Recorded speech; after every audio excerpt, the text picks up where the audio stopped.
too.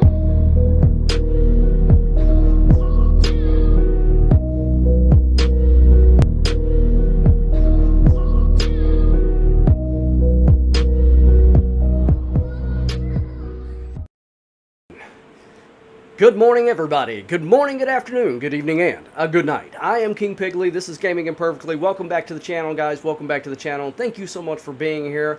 And if you're new to the channel, I am King Piggly, and I hope you like what you see. And again, we're going to go with a different format today, guys. You really seem to enjoy the last video that I did, the story of John Jones and Nutty Putty Cave. Truly a horrific story, but I got a more of a mystery. I mean, it's not a pleasant story, but I got a mystery story for you today.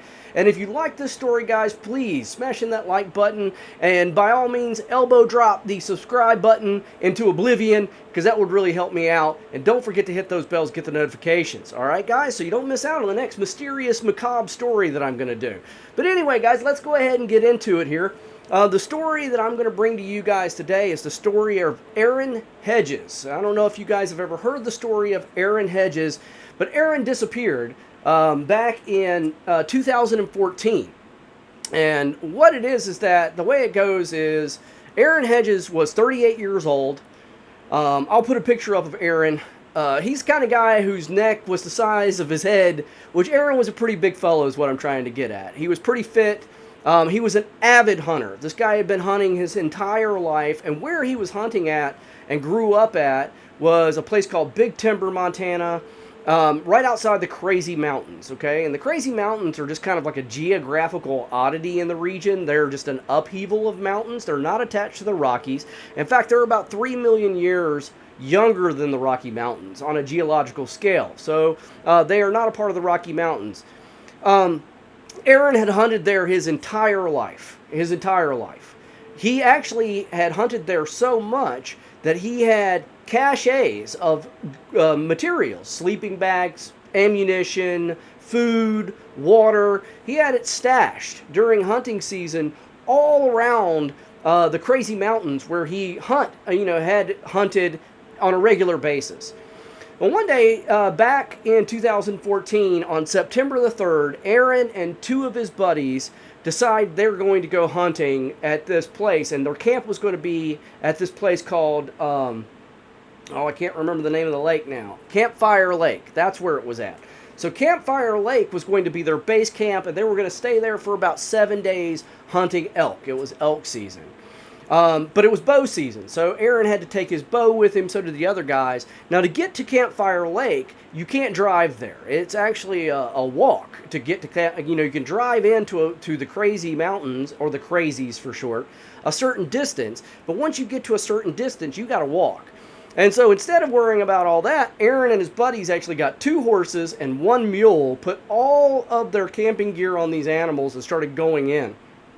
Most of Aaron's gear was on the mule. Well, a few miles in, on their way to Campfire Lake, they have a horse wreck. Something spooked the horses, something spooked the mule, and the mule bolted actually and ran off and scattered Aaron's hunting gear everywhere. And it took them hours to round the horses back up and round this mule back up, and Aaron never could find all of his gear. He actually lost his sleeping bag, a lot of his food. But they said, you know what, the other guys had plenty of supplies too, and because they had caches stuck all over the Crazies, up there, Aaron did, he wasn't really concerned about it, and he says, well, you know what, let's just push forward. And so they did. They went to Campfire Lake, they set up their base camp right there at Campfire, and they actually spent the next 2 days hunting.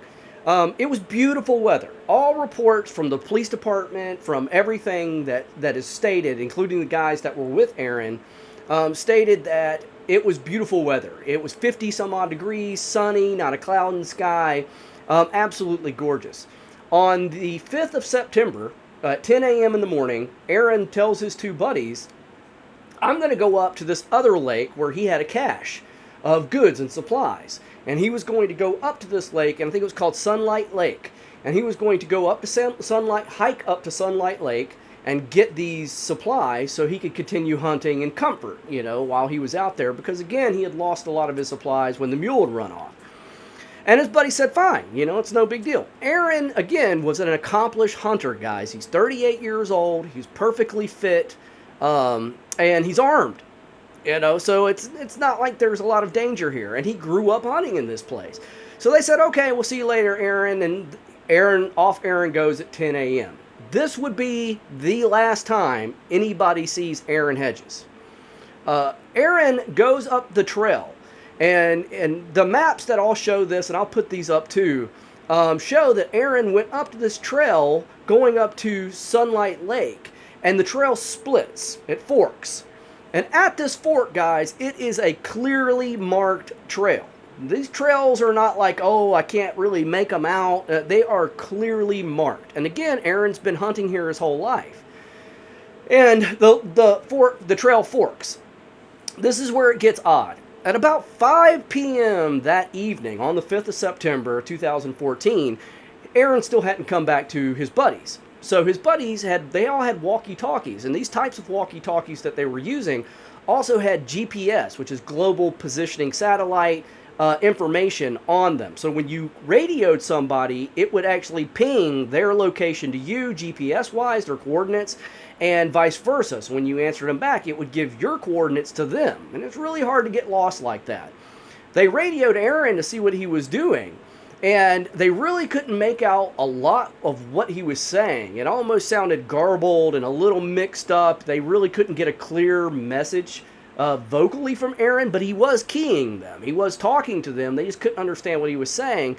But the weird thing is that his GPS signal showed that he had actually gone the opposite direction of Sunlight Lake and actually gone a few miles down this other trail, which kind of baffled these guys. They were like, that's weird. But, again, they didn't think anything of it because, they're up in the crazy mountains, and sometimes transmissions and even walkie-talkies don't work properly. And also, Aaron, being an accomplished hunter and knowing what he's doing and growing up in this area his whole life, they thought, well, you know what? Aaron probably got his stuff from Sunlight Lake, and he just decided to go off hunting a little bit. He'll be back later. So these guys just kept on about their day. Later that evening, when Aaron didn't show back up at base camp that night, they tried to get a hold of Aaron. There was no response from his walkie-talkie. They couldn't get a hold of Aaron. But it's nighttime now. There's nothing they can do about it. The next day, they actually stay at base camp. They wait for Aaron to come back. They're trying to talk to him. And the weather starts to shift a little bit. And they're getting a little concerned. But they decide to give him one more day. So they wait for him that whole next day, which is the 6th of September. On the 7th of September, guys, a huge fall storm rolls into the Crazy Mountains. And it actually drops. It forces these guys out. They are like, okay, Aaron never showed back up. We got to go get help. And not only that, but it starts to snow. And if you guys have ever lived out west or anything like that, or in the mountains, when it starts to snow, it snows. And in this particular snowstorm, it dropped almost 24 inches, 2 feet of snow, 18 to 24 inches of snow in 12 hours, okay? They went and they told the authorities, Aaron's missing. They launched this huge search between 2 counties, okay? The county that they were camping in and the neighboring county where his GPS signal was heading to. And both search and rescue teams converged on this area. It was a massive search. Even once the storm passed, these guys did everything they could to look for Aaron. They had dog teams, they had helicopters, they had men on the ground from 2 different counties. Sheriff's Department, which is Search and Rescue was there, SAR guys, they were all there looking for Aaron. The weird part is, guys, where his last GPS signal is on the trail, and I'll put this up on a map. One county came in that direction. The other county came in the way the guys had come in to Campfire Lake and spread out. But there was no sign of Aaron. There was no tracks. There was nothing. No sign of him. 2 days after this, okay, 2 days after they had come in, the same group of people from this one county that had come in the way the last GPS signal, they had come through this area already. They had already searched this area. But coming back through it, they actually found a campfire. All right, and at this campfire was Aaron's water bladder, his camel bladder. It's like a backpack that's got water in it. And so they found his water bladder and his boots. And his boots were neatly placed side by side by this campfire, and there was a cigarette pack, Aaron's brand of cigarettes. He smoked cigarettes, and those cigarettes in the fire was half burnt. And the weird thing is his backpack, his straps. Now his backpack wasn't there, no sign of Aaron at all, but his backpack straps, the straps that hook around your waist, were half in the fire, partially burned in the fire. The odd thing, guys, about this, the really weird thing about this, is that when the group of people that came through and had searched this area prior to this, 2 days prior to this, never found this stuff. They were certain they had come through that area, and there was none of this was there. Aaron's boots wasn't there, anything. Which means that either he was in that area and came to that spot after they had passed through, or somehow, miraculously, they had missed it. Which, how do you miss this? You know, it doesn't make any sense. What even makes less sense is now Aaron apparently is bootless. He has no shoes. And what's even stranger is that they brought in canines and everything else, but there was no tracks. There was no trail. Guys, there's snow on the ground. There was 2 feet of snow on the ground. There are no tracks leading away from this campfire of Aaron Hedges. Was apparently there, and it's like something just picked him up and carried him away. All right. Odd as hell. All right. I just can't tell you how much, when I hear this story, how much it baffles me that what transpired during this whole thing. All right. They looked and they looked. Guys, they had a total of 60 men on the ground, helicopters, 2 helicopter teams in the sky. They brought in 20 different canine teams to look for Aaron Hedges, and no sign of him after they found his boots. And his boots were found not where his last GPS location was, but actually 6 miles down this trail from where he left. All right, so where the trail forks, he was 6 miles, his boots were. So somehow, Aaron managed to, not only on a beautiful clear day and perfect weather, get turned around somehow and never go up to Sunlight Lake to get this cache, but ended 6 miles up away from it in a snowstorm and left his water and his boots behind and vanished. His bow was not found, his backpack wasn't found, nothing else was found there. And that's all they found. After that, they didn't see, hear anything. They searched until the 22nd of September, and on the 27th of September, remember, Aaron went missing on the 5th of September, they finally gave up the search for Aaron Hedges because they just had no clue of what happened to him. But that's not the end of the story, guys. It gets weirder. 9 months pass, all right? And on this ranch, 9 months later, winter has passed, all right? Now it's springtime. And in June, the rancher goes and they do this yearly fence check. After winter, you go to check and see if your fences are broke down. If something's broken, you need to repair it. You know, it's work on a farm.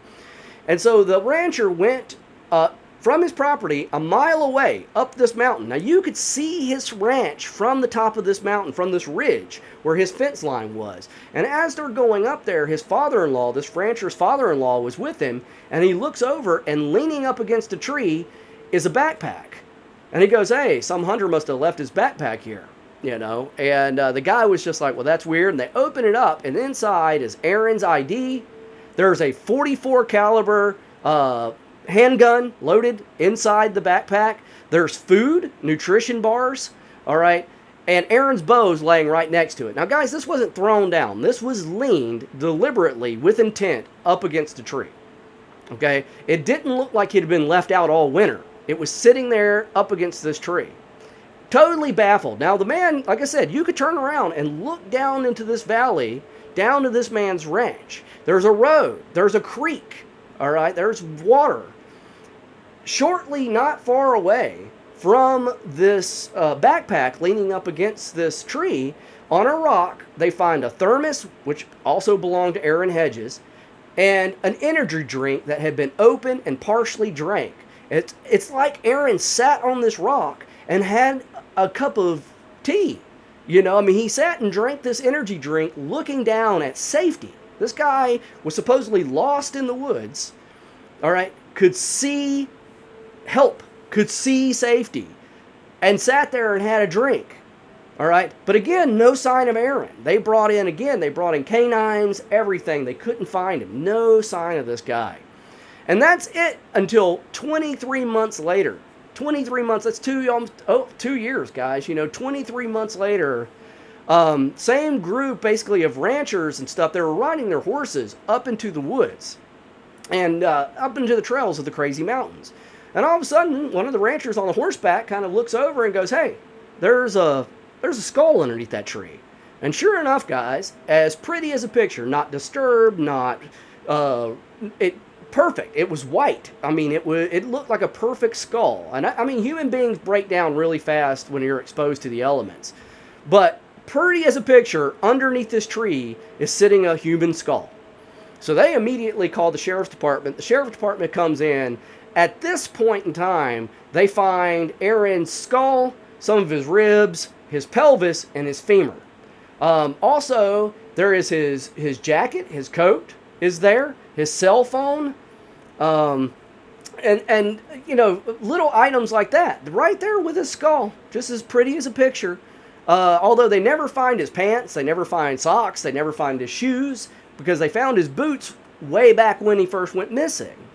And so Aaron Hedges was pronounced dead, and to this day, the coroners have never given a true cause of death. They said that his cause of death was hypothermia and exposure on his death certificate.